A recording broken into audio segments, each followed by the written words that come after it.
한 번 더 기도하겠습니다. 사랑의 하나님, 참 감사합니다. 이 시간 주님의 말씀 듣기 원합니다.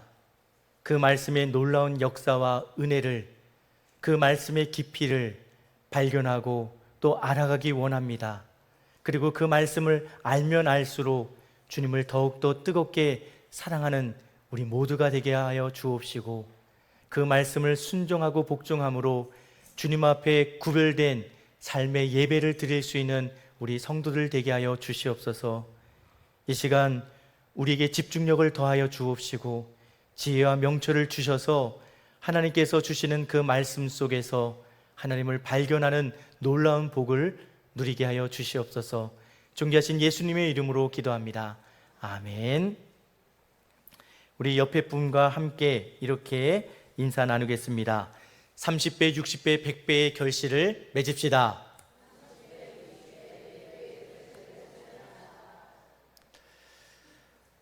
오늘은 정말 우리가 잘 아는, 너무 많이 들었던 본문 말씀입니다.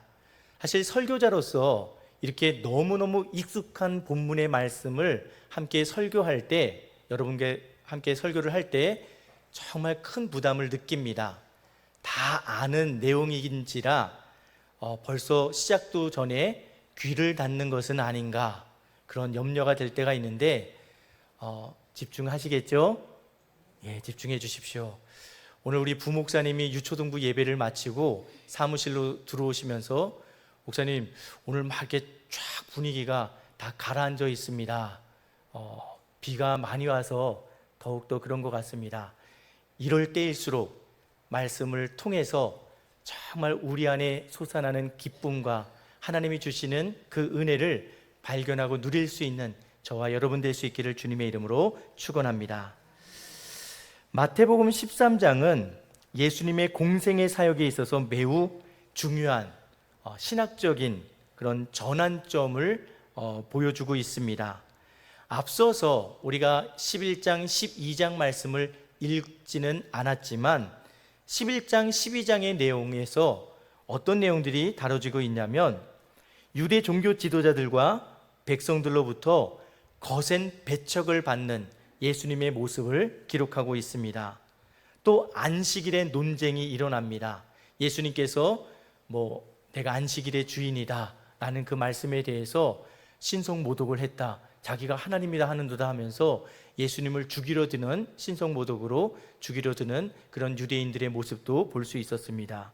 또 심지어는 예수님께서 귀신을 쫓아내는 사역, 병든 자를 고치는 그 사역, 그 놀라운 기적들에 대해서 귀신의 왕 바알세불의 힘을 빌려서 하고 있다라고 모함하고 또 굉장히 비하하고 폄하하는, 모독하는 일들도 있었습니다. 이러한 거절과 배척의 정점에 이르렀을 때 예수님은 갈릴리 바닷가에서 예수님을 말씀을 듣기 위해서 또 병고침을 받기 위해서 모인 무리들에게 바로 오늘 이 비유를 첫 번째 비유로 말씀하고 계십니다. 비유를 씨 뿌리는 비유라고 이렇게 이야기를 하는데요, 우리 이 비유 많이 들어봤지 않습니까? 그렇죠? 이 비유의 말씀을 읽을 때마다 어떤 은혜, 어떤 도전을 받으십니까? 사실 이 말씀을 들을 때마다 정말 우리 마음 한편에 정말 부담감을 많이 갖게 됩니다. 내 스스로 나는 어떤 밭일까? 라고 이렇게 묻게 되지 않습니까? 네 가지 밭이 등장합니다. 첫 번째 밭이 어떤 밭입니까? 길가입니다. 길가. 길가에 뿌려졌다는 것이 어떤 것이라고 말씀하죠?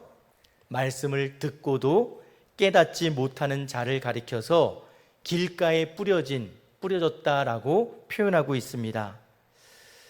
길가는 수많은 사람과 짐승들이 밟고 지나가는 그런 땅입니다. 그리고 우리가 이렇게 논이나 밭 옆에, 논두렁 밭 옆에 사람이 지나다니는 다니는 길은 잡초가 자라지를 않습니다. 그래서 산길을 다니던 들길을 다니던 사람이 많이 다닌 길은 어떻게 되어 있습니까? 잡초가 없고 단단하게 다져져 있습니다. 이 길가에 뿌려졌다는 것 역시도 사람과 짐승들이 정말 여러 사람, 여러 짐승들이 밟고 지나가 정말 콘크리트 바닥처럼 단단하게 굳어진 땅을 말합니다. 영적으로 보면 오랜 세월 세상의 가치관과 고난에 짓밟혀 마음이 냉소적으로 변하고 완악해진 상태를 가리킵니다. 마태복음은 악한 자가 와서 그 마음에 뿌려진 것을 빼앗는다라고 경고합니다. 사탄의 가장 큰 목표는 복음이 우리 내면에 뿌리 내리지 못하게 하는 것입니다. 말씀이 들려줘도 전혀 반응이 없고 튕겨나가는 영적 무감각증을 가리킵니다. 이렇게 길가에 뿌려진 그런 씨앗은 싹도 나기 전에 다 사라져버리게 되어버립니다. 두 번째는 무슨 땅입니까? 어떤 밭이죠? 돌밭이라고 이야기를 하고 있습니다. 돌밭에 뿌려졌다는 것은 우리 20절, 21절 같이 한번 읽어볼까요? 20절, 21절 말씀입니다. 돌밭에 뿌려졌다는 것은 우리 13장 20절, 21절 말씀입니다. 시작.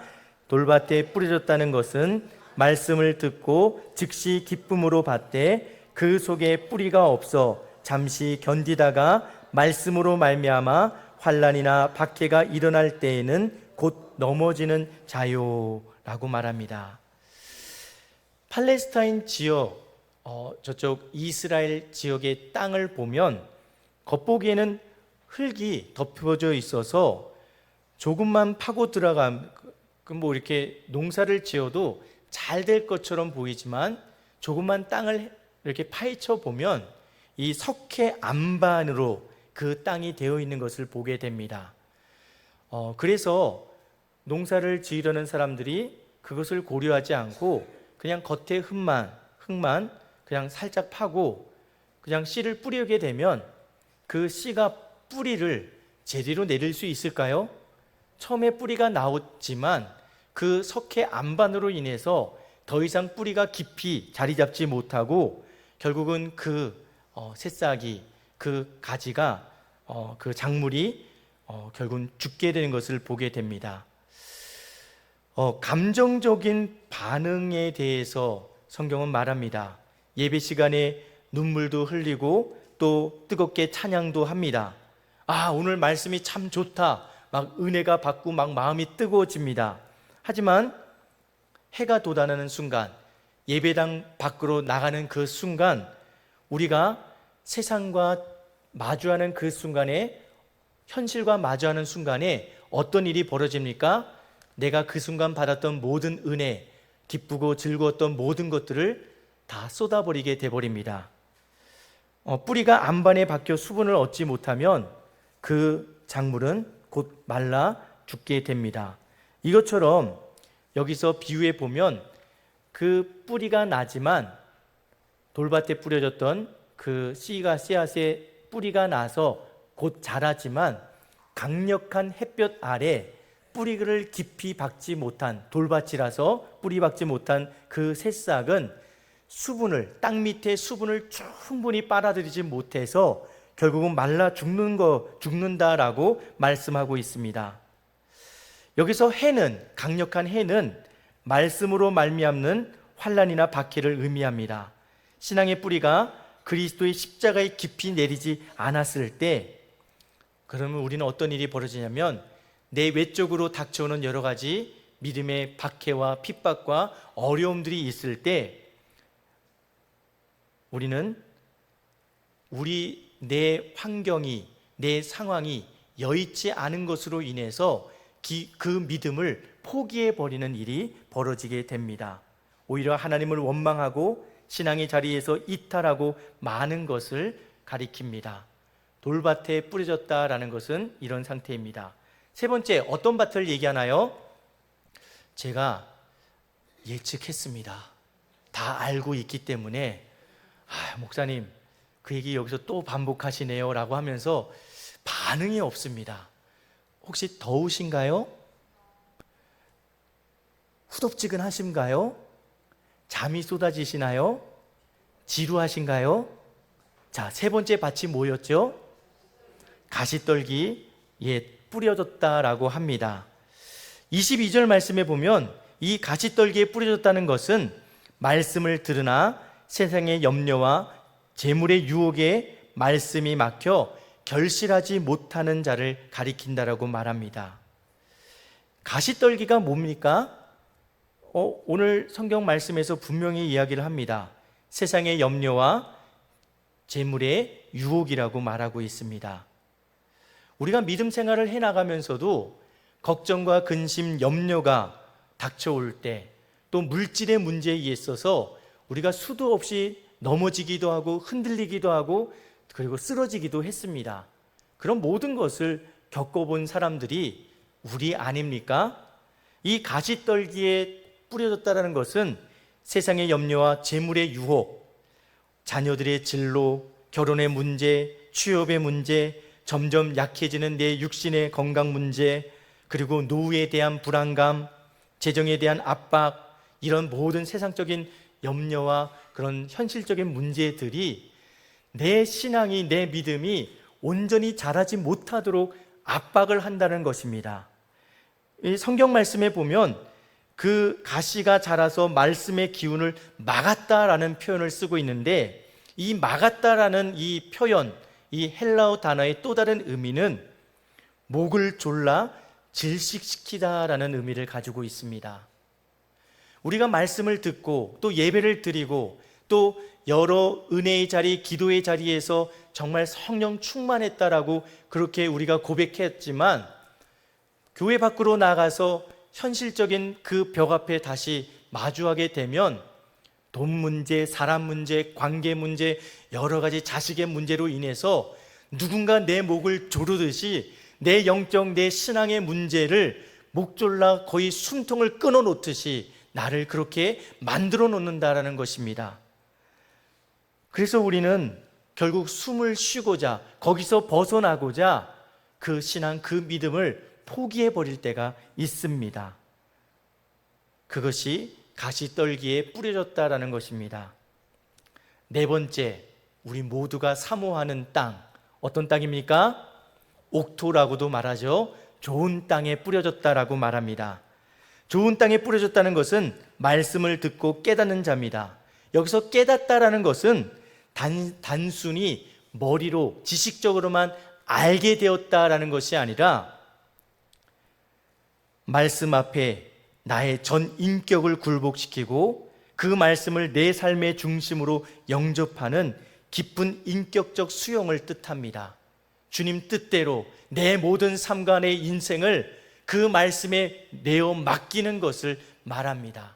그것이 좋은 땅입니다. 이렇게 예수님께서는 비유를 통해서 네 가지 땅에 대해서 말씀합니다. 첫 번째 땅은 길가, 두 번째는 돌밭, 세 번째는 가시떨기, 네 번째는 옥토, 좋은 땅입니다. 자, 눈을 감으십시오. 주무십시오라는 것이 아니라, 자, 눈을 감고 내 마음밭은 네 가지 중에 어떤 밭인지, 우리 정말 우리 권사님들 순종을 잘 하십니다. 진짜 눈을 감으신 분들이 계시는데, 내 밭은 어떤 밭입니까? 돌밭입니까? 길가입니까? 가시떨기입니까? 좋은 땅입니까? 우리는 이 비유의 말씀을 통해서 늘 이런 고민, 이런 부담감을 갖습니다. 예수님께서 30배, 60배, 100배의 결실을 맺었다라고 말씀하시는데, 내 인생과 내 삶 속에 믿음의 결실, 30배, 60배, 100배의 결실을 맺으려면 내가 어떻게 해야 될까? 지금 내 밭은, 내 마음밭은 돌밭인데, 내 마음밭은 가시밭인데, 내 밭은 길가인데, 어떻게 하면 좋은 땅이 될 수 있을까? 어떻게 하면 엄청나고 풍성한 아름다운 결실을 맺는 땅으로 내 밭을, 내 마음을 만들 수 있을까라는 그런 고민을 하게 됩니다. 그러면 답이 없습니다. 왜냐하면 밭은 스스로 자기 땅을 옥토밭으로 만들지 못하기 때문입니다. 오늘의 본문 이 마태복음 13장 1절에서 9절 말씀을 우리가 잘 이해하기 위해서는 1세기 팔레스타인 지역의 농경 문화와 역사적 배경을 우리가 알아야 됩니다. 왜냐하면 우리도 농사를 지어봤지 않습니까? 우리의 농사 방식과 그들의 방식이 다릅니다. 당시 이스라엘의 파종법은 이렇다라고 이야기를 합니다. 우리는 밭을 일굴 때 어떻게 합니까? 쟁기로 땅을 다 뒤엎어 버립니다. 그리고 거름과 다 뒤섞어서 땅이 좋은 질의 그런 흙이 되도록 만듭니다. 그리고 고랑과 이랑을 만들고 대부분 사람들이 검정 비닐을 씌우고 구멍을 뽕뽕뽕뽕 뚫고 거기다가 모종을 심든 씨앗을 심든 그렇게 농사를 짓습니다. 그런데요, 이 팔레스타인 지역의 농사는 반대라고 합니다. 정말 어떤 땅은 사람과 짐승들이 너무 지나다녀서 딱딱하게 굳어버린 땅도 있고, 가시도 자라는 땅도 있고, 돌이 막 모여있는 땅도 있는데, 그 땅에 씨앗을 그냥 흩어 뿌리기를 한다는 겁니다. 다 흩어 뿌리고 난 다음에 그 다음에 쟁기를 가지고 와서 그 땅을 뒤섞어 버립니다. 그러면 자갈밭도 가시밭도 단단하게 굳었던 땅도 그 쟁기로 뒤엎음으로 인해서 씨와 흙이 완전히 뒤섞여서 이전에는 그냥 황무한 땅이었지만 이제는 새싹이 자랄 수 있는, 작물이 자랄 수 있는 밭이 되는 것입니다. 그렇게 우기를 맞이하게 되면 비가 내리고 그 땅에서 새싹이 자라고 그리고 작물이 되고 추수할 수 있게 되는 것이 팔레스타인 지역의 독특한 농경 문화, 농사 방법이었습니다. 여기서 초점은 밭이 얼마나 잘 준비되어 있는가에 있지 않습니다. 그냥 농부가 그냥 준비가 됐든 준비가 되어 있지 않든 먼저 무엇을 합니까? 씨를 뿌립니다. 그리고 그렇게 4개의 밭, 좋은 밭, 길가, 가시떨기, 돌밭, 이 모든 땅을 누가 기경합니까? 누가 옥토밭으로 만듭니까? 농부가 만듭니다. 농부가 그 땅들을 정말 작물이 잘 자라는 땅으로 만들어 그래서 모두가 옥토밭이 되게끔 만드십니다. 그리고 30배, 60배의 아름답고 풍성한 결실을 만들어 갑니다. 팀 켈러라는 목사님은 이 장면을 가리켜서 하나님의 거룩한 낭비라는 단어를 사용합니다. 하나님께서 씨를 그냥 어떤 땅이든 다 뿌려버린다. 가시떨기인 상태인 사람, 옥토밭인 사람, 돌밭인 사람, 길가인 땅, 모든 사람에게 동일하게 하나님의 은혜의 씨앗을, 복음의 씨앗을 뿌리신다라고 말씀합니다. 어떤 사람은 마음이 잘 준비된 사람일 수도 있습니다. 어떤 사람은 세속의 욕망이 가득한 가시떨기 같은 밭, 어떤 밭은 상처받고 굳어버린 길과 같은 상태일 수도 있습니다. 하지만 하나님은 그것을 개의치 않으십니다. 하나님의 복음의 씨앗, 은혜의 씨앗을 뿌리고 나서 농부이신 하나님께서, 성령 하나님께서 그 밭을 쟁기로 다 일구어 숨 쉴 수 있고 물을 잘 흡수할 수 있고 뿌리를 깊이 내릴 수 있는 땅으로 만들어 모든 씨앗이 하나님의 보시기에 기쁘고 흡족한 그런 작물로 자라고 결실을 맺도록 만드신다라고 말씀합니다. 그렇다면 하나님께서 우리에게 원하시는 믿음의 모습, 믿음의 자세는 무엇입니까? 우리 스스로가 밭이 스스로를 옥토로 바꿀 수 없다라는 사실을 인정하는 삶입니다. 하나님, 내 스스로 더 좋은 사람이 되지 않도록 주님 나를 붙들어 주십시오. 내 스스로 더 믿음이 좋은 사람으로 되기 위해서 신앙이 좋은 척, 믿음이 좋은 척하는 그런 외식된 믿음의 삶을 살지 않도록 도와주십시오.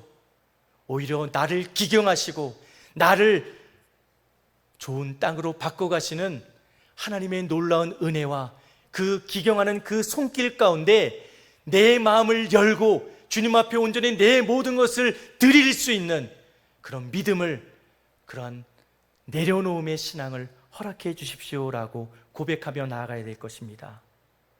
신앙생활은 내가 이를 악물고 밭을 가는 고된 노동이 결코 아닙니다. 신앙생활은 나를 위해 스스로 미랄이 되어주신 그리스도의 은혜를 향해 내 마음을 활짝 여는 것입니다. 측량할 수 없는 은혜로 매 순간 말씀의 씨앗을 흩뿌려 주시는 성부 하나님의 사랑, 우리의 딱딱한 심령을 부드럽게 기경하시는 성령 하나님의 능력에 온전히 사로잡히는 것입니다. 우리를 짓누르는 것이 무엇입니까? 우리를 돌밭으로, 길가로, 가시떨기 밭으로 만드는 것이 무엇입니까? 노후의 염려, 재정의 압박, 육신의 질병입니까? 이런 모든 가시떨기와 그리고 단단히 굳어버린 길과 같은 땅, 돌밭 같은 우리의 마음의 모든 것을 주님 앞에 맡겨드림으로 은혜의 쟁기로 나를 완전히 그 흙을 갈아 30배, 60배, 100배의 열매를 맺게 하시는 하나님의 은혜 앞에 나아갈 수 있는 저와 여러분 될 수 있기를 주님의 이름으로 축원합니다. 이 한 주가 내 마음밭이, 내 인생과 내 삶의 밭이 주님의 은혜로 다시 한번 갈아엎어지는 복된 한 주가 될 수 있기를 주님의 이름으로 축원합니다. 기도하겠습니다. 살아계신